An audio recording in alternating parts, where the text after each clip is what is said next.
Muchas gracias, señora viceministra, por su intervención. Y a continuación invito al señor Héctor Castro Jaramillo, director de Medicamentos del Ministerio de Salud y Protección Social, quien nos hablará sobre los esfuerzos regulatorios, política farmacéutica y sostenibilidad. Bienvenido, doctor.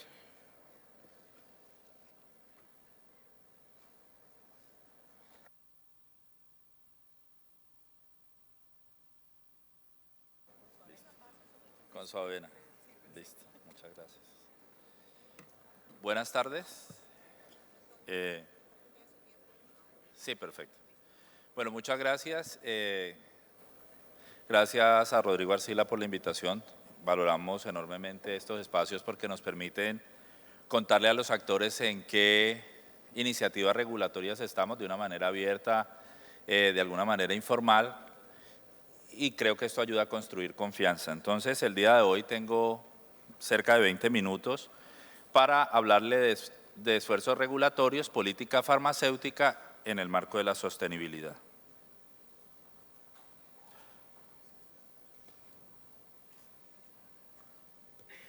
La presentación va de la siguiente manera. Voy a hablar brevemente de los retos para alcanzar y mantener cobertura universal en salud. Voy a referirme al marco regulatorio y el enfoque de la nueva reforma, reglas de juego sobre las cuales estamos caminando para lograr cobertura universal, mantenerla y ser sostenibles. Voy a hablarles también de la regulación de precios, de dónde venimos, un poquito de historia y hacia dónde vamos, de las iniciativas regulatorias nuevas que están en proceso de desarrollo, como el precio basado en valor, la negociación y compra centralizada, y cómo el caso de los medicamentos de hepatitis C se han constituido en una oportunidad para poner en práctica lo que queremos y vemos para el futuro. Y finalmente voy a hacer referencia a algunas conclusiones. Entonces, hace un año yo estuve en este mismo escenario, vimos estas diapositivas, las tres primeras, y no me quiero detener en ellas, pero simplemente recordar que cuando abordamos el fenómeno de cobertura universal de manera tridimensional, no solamente es importante el grueso de personas que están cubiertas, sino la profundidad de los servicios que estamos financiando con recursos públicos y también la altitud, que hace referencia a qué tanto acudimos a gasto privado para cofinanciar los servicios. A lo largo de las presentaciones de la mañana de hoy y ayer hemos visto cómo hay unas cifras alentadoras, pero que también nos imponen unos retos. Entonces, uno de los retos importantes es conseguir más recursos, lo mencionó la señora viceministra y también ayer algunos de los analistas. Hemos potencialmente subido de un gasto en salud del 7,4% del PIB o 7,5% a cerca del 8%. Entonces, ese, digamos, es uno de los caminos que hemos empezado a dar para acercarnos a referentes internacionales como los países OCDE, pero la meta no es solamente gastar más,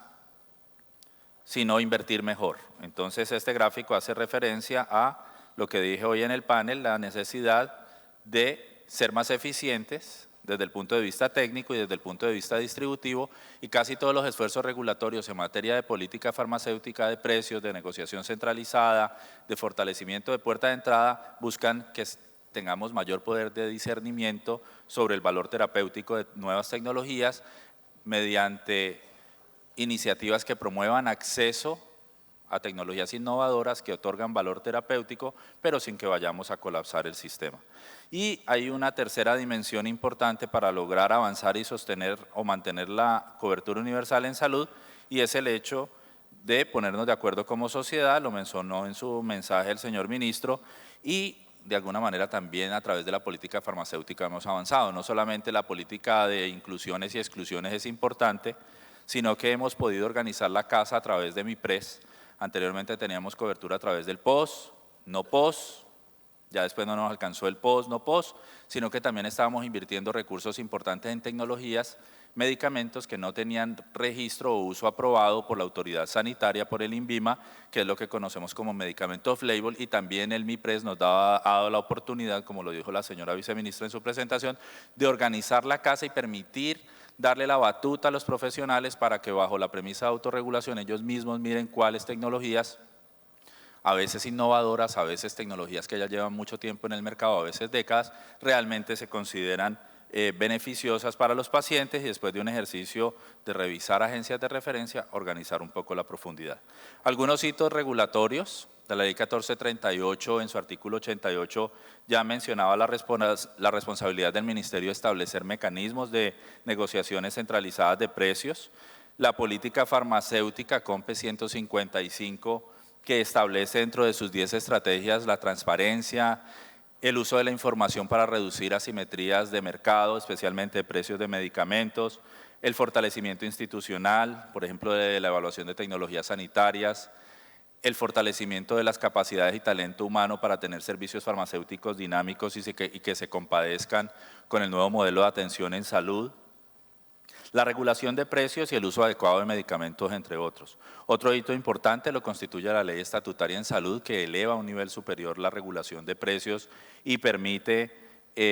establecer estrategias para compra, distribución, producción de medicamentos. Otro hito importante del cual todos ustedes han estado muy pendientes tiene que ver con el Plan Nacional de Desarrollo, la Ley 1753 de 2015, en el cual a través del artículo 71 se menciona la necesidad de establecer mecanismos de negociación y compra centralizada de medicamentos y dispositivos médicos, y el artículo 72 establece la necesidad de fortalecer el mecanismo de puerta de entrada para validar el valor o aporte terapéutico de las nuevas tecnologías cuando van a entrar al mercado. Algunos avances regulatorios en el 2017, recientemente sacamos la resolución 1692, que establece los criterios para la compra centralizada de medicamentos para hepatitis C. Hace una semana tuvimos cerca de 3 conversatorios en el Ministerio para hablar de las ideas preliminares para la construcción de un acto administrativo de un decreto que crea una instancia negociadora al interior del Ministerio de Salud y Protección Social y que nos va a permitir cerrar un vacío regulatorio que hoy tenemos. Hoy, a través del mecanismo de compra centralizada con la OPS, nos dimos cuenta que si bien a través del Fondo Estratégico podemos adquirir los medicamentos, no tenemos una instancia con sustento legal para poder hacer la negociación y es un paso que queremos dar. Y el día 5 de junio lanzamos un borrador de circular para regular precios de medicamentos con base en la metodología de la circular 03, que se fundamenta en referenciación internacional de precios. A finales del mes de junio nos vamos a reunir con los actores, ya está publicado en la página del Ministerio los cronogramas, para que discutamos las ideas preliminares o más avanzadas que han ido evolucionando y madurando en este último año de cómo implementar el artículo 72 y definir valor terapéutico de nuevas tecnologías, y estamos explorando y empezando negociaciones internas en la Comisión Nacional de Precios para establecer una metodología estándar para ponerle precio a las nuevas tecnologías, a las nuevas moléculas que entran con base en el valor terapéutico que aportan. Este gráfico lo tomé prestado del blog del señor ministro y es un esquema representativo de cómo vemos el plan de beneficios en este momento. Tenemos una cobertura, un core de cobertura, que es la prestación colectiva a través del aseguramiento, es lo que llamamos el plan de beneficios con cargo a la UPC, y hay un halo azul más oscurito allí o agua marina que ven, que hace referencia a las prestaciones individuales a través del mecanismo de MIPRES, y es lo que anteriormente denominábamos el NOPOS. Si bien tenemos un núcleo amplio y generoso y adicionalmente un halo también bastante generoso y dinámico, pues existirá la oportunidad de, a través del mecanismo de exclusiones, crear exclusiones, y como ven aquí en el punto del artículo 72, el objetivo es establecer un mecanismo de discernimiento, un cerebro, que a través de la revisión de la evidencia y del valor terapéutico de nuevas tecnologías se determine qué cosas van directamente al core, al núcleo del derecho, qué cosas siguen y permanecen temporalmente o definitivamente en la capa externa de prestaciones individuales y qué cosas harán parte de las exclusiones. Un poquito de historia en el tema de regulación de precios. Nuestro país ha tenido 2 momentos muy importantes en regulación de precios. Antes de el mes de noviembre de 2012 incursionamos en regular los precios o regular los valores máximos de recobro a través de diferentes actos administrativos.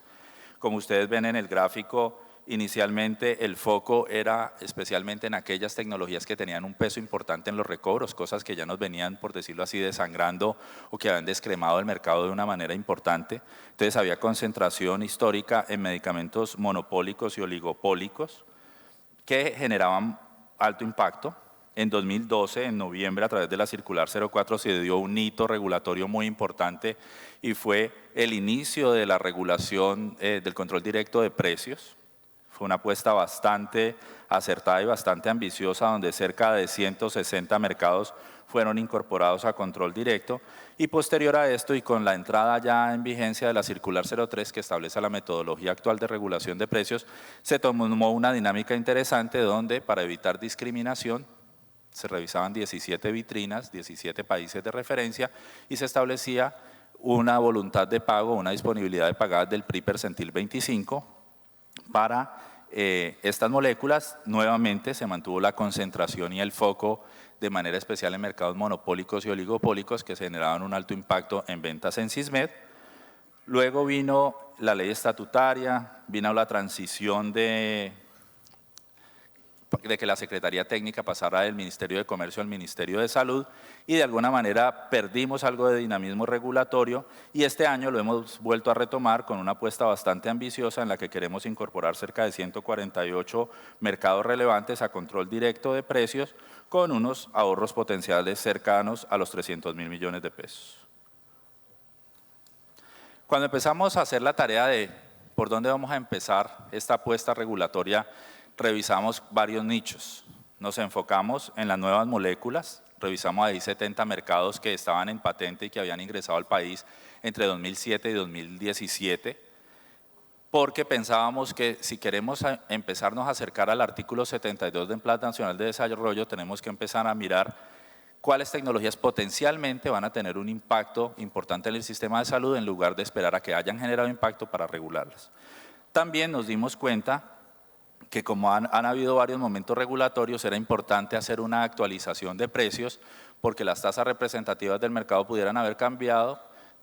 por inflación, pero lo más importante es porque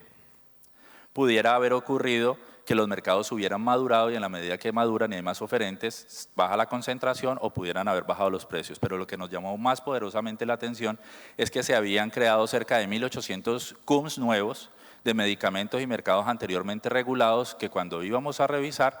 se vencía un CUM o se creaba un mismo CUM, un nuevo CUM para un mismo principio activo regulado, y en la mayoría de los casos el precio estaba por encima del valor regulado. Entonces, pareciera que estaba haciéndose un bypass regulatorio y por supuesto nos tocaba intervenirlo. También encontramos metodologías previas de regulación. Ahí encontramos cerca de 160 mercados regulados con metodologías anteriores, y de estos encontramos que 128 estaban regulados. Encontramos también algunos mercados, 19 de ellos, tanto en los que se han regulado antes y en los que se han regulado con metodologías previas a la circular 03, que habían madurado y se habían desconcentrado, o sea, tenían un IHH menor a 2.500, y encontramos también otra cosa que nos llamó la atención, y es que en cerca de 19 mercados relevantes en el SISMED no aparecía precio reportado o el precio reportado estaba en cero. Pudiera ocurrir este fenómeno porque definitivamente no han habido transacciones y obviamente no hay nada que reportar, pero nos llamó la atención aún más el hecho de que no habían transacciones reportadas por la industria, pero arriba abajo en las cadenas de distribución sí habían precios reportados. Entonces, este fenómeno lo informamos a la Superintendencia de Industria y Comercio, a quien le compete hacer las verificaciones e indagaciones correspondientes, pero abrimos el 7 de junio un espacio hasta el 22 de junio para que aquellos que quieran reportar porque hubo problemas en el aplicativo, hicieron extemporáneamente, cometieron algún tipo de error, obviamente suban la información correspondiente. ¿Por qué regular las nuevas moléculas que ingresan al país? Empezamos a mirar, y esta gráfica lo que muestra en la línea roja es que habitualmente las nuevas moléculas entran y crecen de manera exponencial en el impacto en el sistema de salud. Cuando miramos en contraste con las moléculas que ya venían siendo reguladas, si bien hay unos picos, de alguna manera la tendencia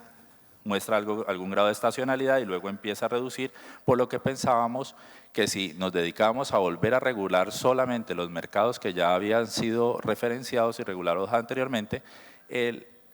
ahorro sería marginal para nuestro sistema. Entonces, a inicios de este año, con esos tres horizontes en mente, las moléculas nuevas que habían entrado de 2007 a 2017, la actualización de precios máximos establecidos durante 2013 y 2014, donde encontramos 1.800 CUM nuevos que no estaban regulados y que en la mayoría de casos vendían por encima de los precios de referencia para los mismos principios activos, y el tercer universo, que era la regulación de precios máximos a través de las metodologías de valor máximo de recobro. Nos dimos cuenta que realmente teníamos que acotar un poquito lo que queríamos hacer. En febrero decidimos enfocarnos en los dos primeros: moléculas nuevas, actualización de precio de referencia internacional de los mercados que habían madurado, pero donde también encontrábamos códigos nuevos. Publicamos en abril y mayo la lista preliminar y la lista ya acotada y refinada de mercados a referenciar. Y en junio, el 5 de junio, publicamos para consulta pública un borrador durante 15 días hasta el 20 de junio para que los actores lo revisen, lo validen, lo critiquen, lo corrijan y nos manden por el canal oficial las observaciones que a bien tengan.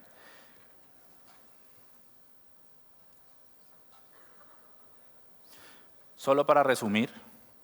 la regulación 2017, entonces expedimos hace un mes aproximadamente, un poco más, la circular 01, por la cual se autoriza el ajuste por variación de IPC de los precios de los medicamentos que ya venían regulados. Tenemos un proyecto de circular 02 que no tiene que ver con medicamentos, sino con dispositivos médicos, especialmente con dispositivos anticonceptivos, los cuales vamos a poner en libertad vigilada. Digamos, este acto administrativo está prácticamente listo y estamos en el momento en el que estamos con el proyecto de circular 03 para comentarios. Voy a referirme ahora un poco a artículo 71, artículo 72 del Plan Nacional de Desarrollo. Recordar que hay dos momentos importantes en este proceso. Un primer momento que tiene que ver con lo que hace el INVIMA y hace referencia al otorgamiento de registro sanitario para poder comercializar en el país. Este proceso lo queremos fortalecer con mecanismos de escaneo de horizonte, donde al menos 2 veces por año el INVIMA y el Ministerio estemos referenciando qué ocurre con FDA, con EMA, para prepararnos para el ingreso de nuevas moléculas. Tener algún mecanismo de alineación o priorización de aquellas tecnologías que potencialmente cuando lleguen al mercado llevemos a negociación y compra centralizada. Promover un diálogo respetuoso y temprano con la industria farmacéutica para poder definir los comparadores terapéuticos, los desenlaces finales o intermedios o los desenlaces basados en la experiencia del paciente, reportados por paciente, para que ellos preparen lo que deban complementar en su dossier, y establecer a través del INVIMA un mecanismo de discernimiento terapéutico que establece unas categorías de innovación con base en seguridad y eficacia comparativa, parecidos a lo que ocurre, por ejemplo, con el modelo HAS de Francia o con el modelo AMNOG de Alemania. Hay otro modelo o hay otro momento importante que es la cobertura. La cobertura